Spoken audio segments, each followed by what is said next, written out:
ನಮ್ಮಲ್ಲೇ ನೀರಿಲ್ಲ, ತಮಿಳುನಾಡಿಗೆ ಬಿಟ್ರೆ ಸರಿ ಹೋಗೋದಿಲ್ಲ. ಇದು ಕರ್ವೆಯಿಂದ ಕರ್ನಾಟಕ ಬಂದು ಎಚ್ಚರಿಕೆ ರವಾನೆ ಆಗಿದೆ. ಈಗಾಗಲೇ ಕರ್ವೆ ಅಧ್ಯಕ್ಷ ಪ್ರವೀಣ್ ಶೆಟ್ಟಿ ನೇರ ಎಚ್ಚರಿಕೆ ರವಾನಿಸಿದ್ದಾರೆ.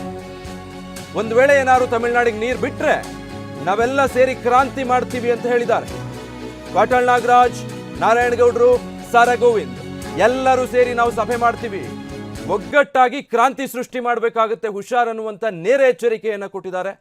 ಒಂದೇ ಒಂದು ಕ್ಯೂಸೆಕ್ ನೀರನ್ನು ಕೂಡ ತಮಿಳುನಾಡಿಗೆ ಹರಿಸಬಾರ್ದು ಅಂತ ಕನ್ನಡ ಪರ ಹೋರಾಟಗಾರರು, ಕರವೇ ಅಧ್ಯಕ್ಷ ಪ್ರವೀಣ್ ಶೆಟ್ಟಿ ತೀವ್ರ ಆಕ್ರೋಶವನ್ನು ವ್ಯಕ್ತಪಡಿಸಿದ್ದಾರೆ. ಮತ್ತು ನಾವೆಲ್ಲರೂ ಒಗ್ಗಟ್ಟು ಪ್ರದರ್ಶನ ಮಾಡಿ ಈ ಬಾರಿ ಕ್ರಾಂತಿನೇ ಮಾಡಬೇಕಾಗತ್ತೆ, ಒಂದು ವೇಳೆ ಒಂದೇ ಒಂದು ಕ್ಯೂಸೆಕ್ ನೀರು ತಮಿಳುನಾಡಿಗೆ ಹರಿದ್ರೆ ಅಂತ ಎಚ್ಚರಿಕೆ ಕೊಟ್ಟಿದ್ದಾರೆ. ಸೊ ಇದಕ್ಕೆ ಸಂಬಂಧಪಟ್ಟ ಹಾಗೆ ಪ್ರವೀಣ್ ಶೆಟ್ಟಿ ಅವರನ್ನ ನಮ್ಮ ಪ್ರತಿನಿಧಿ ಮಾತಾಡಿಸಿದ್ದಾರೆ. ಅವ್ರು ಏನು ಹೇಳಿದ್ದಾರೆ ನೋಡೋಣ.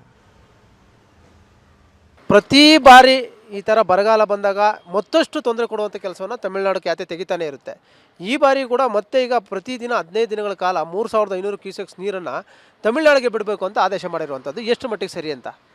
ಇವತ್ತು ನೀರನ್ನು ಬಿಡಲಿಕ್ಕೆ ನೀರು ಎಲ್ಲಿದೆ? ಕರ್ನಾಟಕದ ಯಾವ ಡ್ಯಾಮ್ಗಳಲ್ಲೂ ನೀರಿಲ್ಲ. ಆದ್ದರಿಂದ ಯಾವುದೇ ಕಾರಣಕ್ಕೂ ನೀರನ್ನು ಬಿಡಲಿಕ್ಕೆ ಸಾಧ್ಯ ಇಲ್ಲ.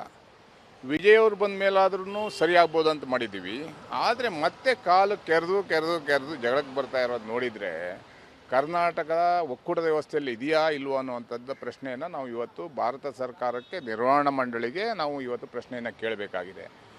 ಬೆಂಗಳೂರು ನಗರದಲ್ಲಿ ಕುಡಿಲಿಕ್ಕೆ ಎಷ್ಟು TMC ನೀರು ಬೇಕು? ಒಂದು ಕಡೆ ಮೇಕೆದಾಟು ನೀರನ್ನ ಯೋಜನೆನ ಅಣೆಕಟ್ಟನ್ನು ಕಟ್ಟಲಿಕ್ಕೆ ತಮಿಳುನಾಡಿನವ್ರು ಅಡ್ಡಕಾಲಾಗ್ತಾ ಇದ್ದಾರೆ. ಇನ್ನೊಂದು ಕಡೆ ಇರೋ ಅಲ್ಪ ಸ್ವಲ್ಪ ನೀರನ್ನು ನಾವು ಕೃಷಿ ಮಾಡ್ತೀವಿ ಅಂತೇಳಿ ಬಿಡಿ ಅಂತೇಳಿದರೆ ಬೆಂಗಳೂರಿನ ಈ ಭಾರತ ದೇಶದ ಕರ್ನಾಟಕದ ಜನ ಸಾಯಬೇಕಾ? ಇದನ್ನು ನಾವು ಪ್ರಶ್ನೆ ಕೇಳಬೇಕಾಗತ್ತೆ.